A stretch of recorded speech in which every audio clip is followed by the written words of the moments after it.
Weather Service in Mobile has issued a severe thunderstorm warning for southeastern Okaloosa County in northwestern Florida until 3 a.m. Central Daylight Time.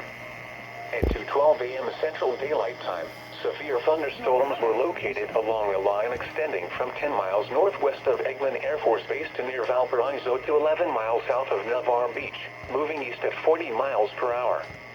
Hazard, 60 miles per hour wind gusts and quarter-size hail.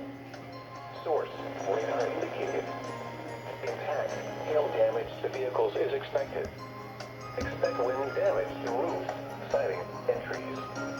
Locations impacted include Lake, Fort Walton Beach, Niceville, Destin, The local Air Doppler Force radar. Base, Valparaiso, Mary Esther, Ocean City, Lake Lorraine, Shalimar, and Cinco de Oro.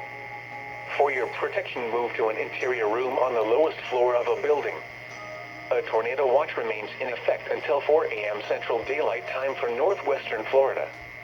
Repeating, a severe thunderstorm warning has been issued until 3 a.m. Central Daylight Time for the following county: Okaloosa, Florida.